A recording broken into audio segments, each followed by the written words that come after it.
আসসালামু আলাইকুম বন্ধুরা, তোমরা সবাই কেমন আছো? আশা করছি সবাই ভালো আছো, আমরাও ভালো আছি। কালকে গেছিলাম ডোমকল, আমার আব্বা একটা মিলাদ রেখেছিল ফুপুর জন্য, সেই কারণ ফুপু আমাদের বাড়িতেই ছিল। তো এই যে আমরা বাসের জন্য ওয়েট করছি। আমার হাজব্যান্ডের যেতে দেরি হবে, ও ফ্যামিলির সবাইকে নিয়ে যাবে, আর আমাকে গিয়ে রান্নাও করতে হবে, সেই কারণে তাড়াতাড়ি বেরিয়ে গেছিলাম।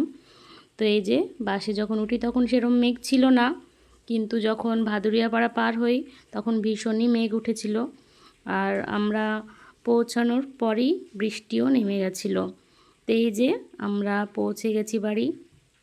আসার পর দেখি সেরকম কেউ আসেনি, কারণ সন্ধ্যাবেলায় মিলাদ, আর আমরা 2:30টার সময় পৌঁছেছিলাম।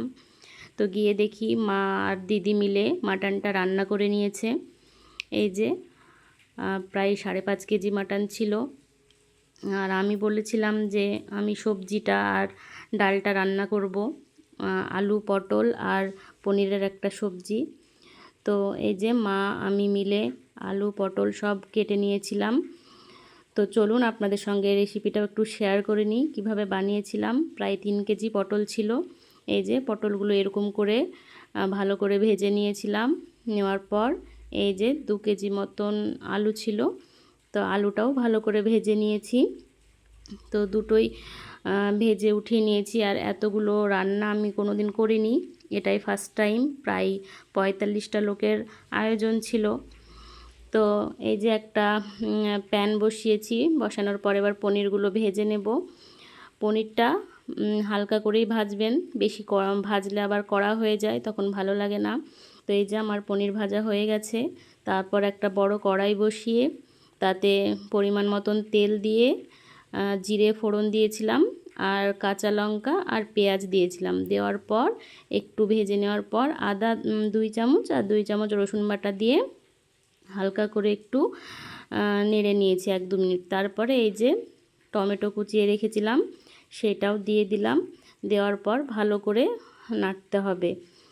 তারপর দিয়েছিলাম 2 চামচ মতন হলুদ, বেশ অনেকটা, সেই জন্য 2 চামচ হলুদ দিয়েছি। আর দিয়েছিলাম 2 চামচ মতন লবণ। লবণটা পরিমাণ মতন নিজের স্বাদ মতন দেবেন। এটা পিঙ্ক সল্ট ছিল, আর এটা ভীষণই একটু অল্প দিলেই হয়ে যায়। আর তারপর একটা মশলা তৈরি করে নিয়েছিলাম, যেটা ভিডিও করা হয়নি। 1 কাপ দইয়ে, টক দইয়ে 2 চামচ জিরে গুঁড়ো, 2 চামচ ধনে গুঁড়ো, 1 চামচ গরম মশলা গুঁড়ো আর কাশ্মীরি লঙ্কা গুঁড়ো দিয়ে একসঙ্গে মিশিয়ে রেখেছিলাম।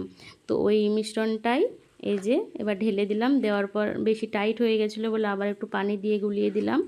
তো এটা দেওয়ার পর আবার ভালো করে কষাতে হবে।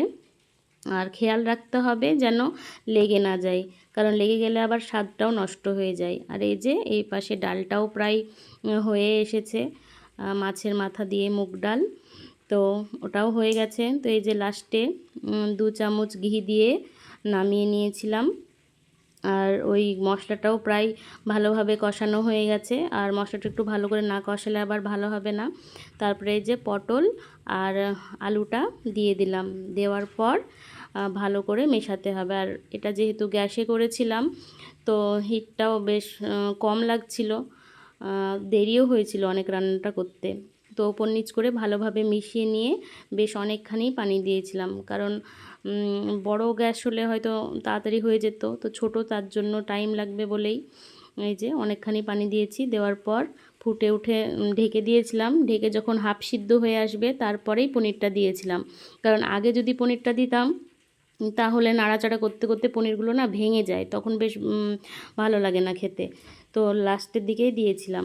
দেওয়ার পর আবার নেড়ে চেড়ে একটু ঢেকে রেখেছিলাম। ঢেকে রাখার পর যখন ভালোভাবে সিদ্ধ হয়ে গেছিলো, তখন নামানোর 5 মিনিট আগে একটা আলাদা প্যানে একটু কাসুরি মেথি গরম করে তারপরে এই যে হাতে গুঁড়ো করে মিশিয়ে দিয়েছিলাম।